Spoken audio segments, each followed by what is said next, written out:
So, Michael, who needs to get it together this week? Well, y'all know I'm going to have a little fun, so I'm going to take a little time. I'm talking to my Dallas Cowboys. We all know they need to get it together. So I want to start with just telling you guys, growing up in Florida, I was interested always in the weather. Always that powerful lightning, boom, that bolt of light from heaven sent to earth, which delivers a powerful force, life-changing force in the earth. This is why they tell you lightning never strikes twice in the same place. But I want to offer some evidence that may beg to differ. You see, boom, boom, in 1960, lightning struck.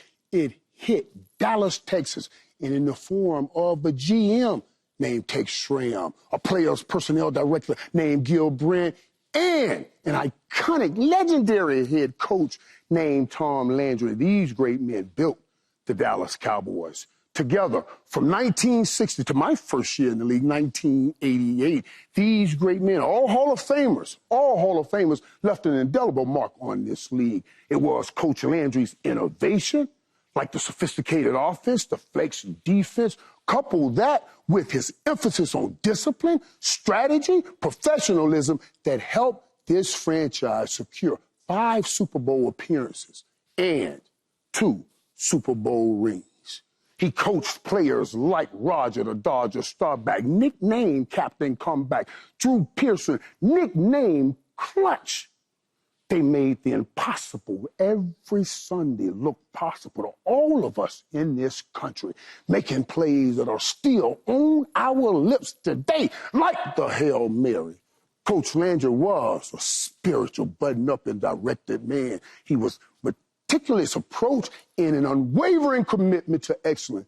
That fostered a lot of winning in Dallas, but also, people, it captivated this whole country and established a huge, loyal fan base that transcended geographical boundaries. My good people, I am telling you, this is where the Dallas Cowboys was not given, but earned the moniker America's team. In 1989, I stood in Dallas. Boom, boom, lightning hit again. Same place, this time delivering an oil tycoon in Jerry Jones, who bought the Dallas Cowboys and then brought in his own iconic, legendary head coach named Jimmy Johnson. Together, within just 4 short years, these great men took my 1-5-15 team and stood on top of Coach Landry's ceiling, where he had won 2 Super Bowls and made it their floor by adding 3 more, thus placing America's team in its rightful place on top with the NFL leading 5 Super Bowl championships. Many in Cowboys Nation believe those 2 chapters of our great history are the greatest chapters in this great history of this proud franchise. But I must tell you, all you guys today, that they are just that, chapters in our history. But right here, right now, today, versus our rivals, the San Francisco 49ers, you have the opportunity to write the next great chapter of our destiny. Which leaves me one question I must put to you, all of you.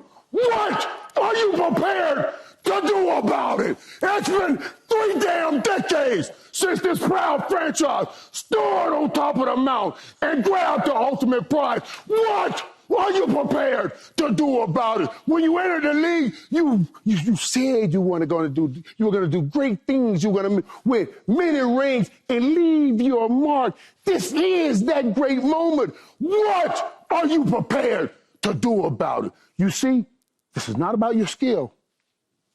You have the skill. This is about your will. So let me tell you, our collective will. Let me tell you what we are prepared to do. When we take that field today, we will take this field with the same great hunger that matches the great history of this great organization. Now let's go out here and show the world who the hell we are. We are the damn Dallas Cowboys, America's team. Let's get it right. Damn. Oh, did I say that? Oh, whoa.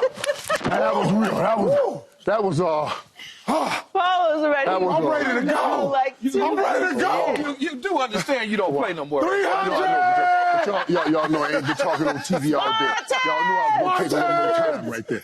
And slow up that goodness. baby. Made it lightning striking at the same time, in the same place. 300! No, but all I'm going to do is Now. No, Michael, all I'm going to say is if that didn't resonate, and tired. they don't see that, and they don't feel that, and they don't get that, and they don't understand that, Oh, man. then y'all ain't got a chance. They ain't got a chance, Joy. If they can't feel that, see that, and understand that, Let me tell you something. they ain't got a I'm not chance. with my glasses. Whew. Playmaker is 1 of 1. Makeup. There's only one person Hey, what's the spread on the Cowboys? I got the Cowboys this on the weekend. planet who can do that. what's the spread? And that's Let's go. Michael man. Irvin. Let's break out. Let's go, Joy. So, Let's go. I Throw don't the know ball. really into running into walls, but I'll run through one right now. I'm with you. The Cowboys better get it together after that. Do you think they will listen to Playmaker's fantastic speech and get it together, though, Keyshawn? I think they will. I honestly think that the Cowboys going into the Niners will win this game. Partly because of what he's saying, and hopefully it registers in their mind, but also because the Niners are banged up. Mm-hmm. You know, they could potentially be without 4 of their top skill position weapons on the offensive side of the ball. That goes a long ways. And Brock Purdy didn't play well last week at all whatsoever. He looked like a pumpkin. And they can keep him looking like a pumpkin in the month of October if they go out there and they really, and I'm serious, listen to what Michael said. Don't just be listening. It's not it. I'm talking about the message that he sent. Because it's something, Michael knows this more than any of us, it's something about when you play for certain organizations, whether it's Miami, whether it's USC, whether it's the Cowboys, when you play for certain organizations, you have a duty to do it a certain way. Yep. And it's just the reality of it, and they haven't been doing it that way. They win good in the regular season. They win 12 games a year and all that. But it's time now for them to start. It's time for them to start. And this is a perfect opportunity. If you asked me 2 weeks ago, I'd have laughed at them and said, nah, they getting ready to get boat raced.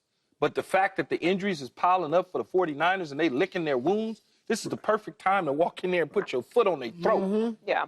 No, they have a lot of injuries. Debo obviously is questionable. He's been discharged from the hospital, but he has an illness. Juwan Jennings.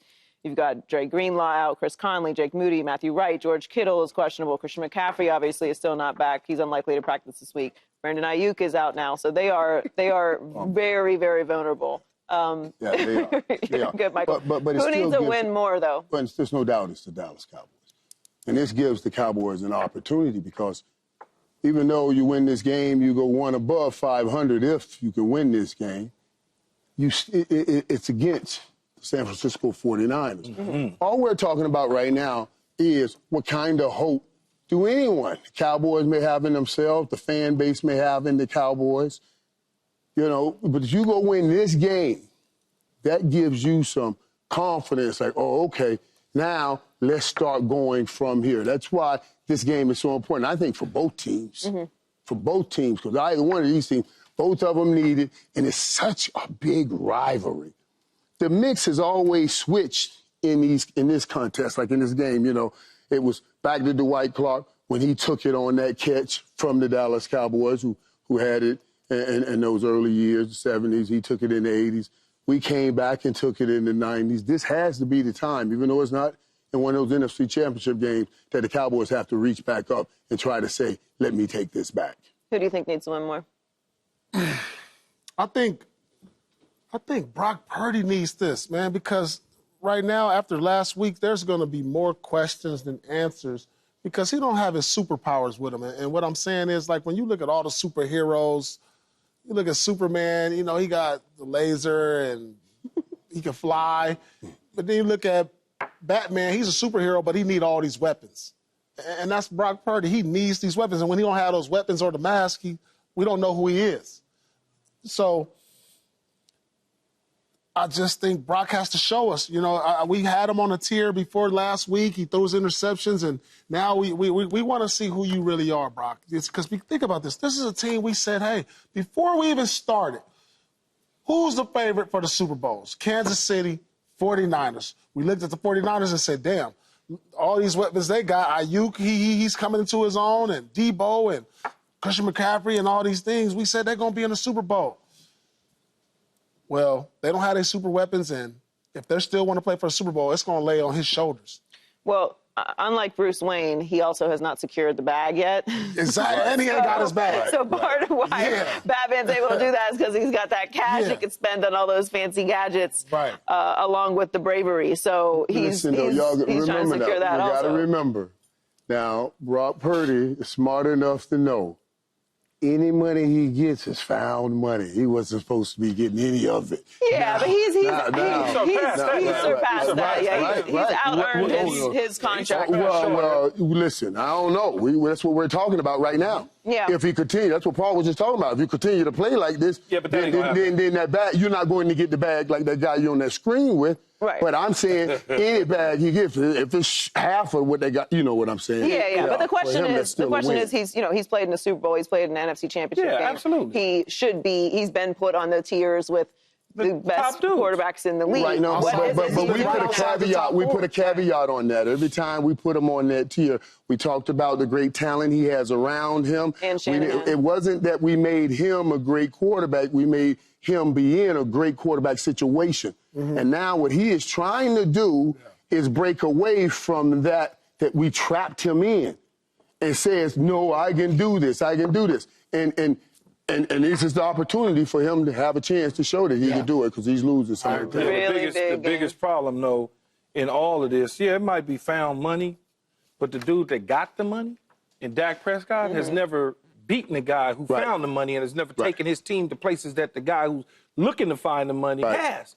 That's the problem. So Dak needs to win this football game. He needs to finally, with a team that's wounded, walking into a stadium that he continuously goes into in long plane ride home every single time. Mike McCarty need Dak to win this game more so than Dak. No. Because if Dak ain't going nowhere. No, I understand. Dak ain't going nowhere. He ain't going nowhere. Because if he loses this game, then Mike McCarty going to be on that seat going to be sizzling. He isn't going anywhere. That is very true, Paul. But yet and still, the Michael Irvins, third persons, Keyshawn Johnsons, the Joys, the Paul Pierces, and everybody else that has shows like this, going to look at him and that $60 million that he earns, and the continuous losing to Brock Purdy, Mr. Irrelevant, and the San Francisco 49ers, and turning the football over when he essentially has his entire arsenal on the offensive side of the ball available to him. Yeah. He has CeeDee Lamb available to him. He has Ferguson available to him. Brock Purdy does not. Subscribe here to get the latest from Speak, and go watch a few segments from our other shows on FS1.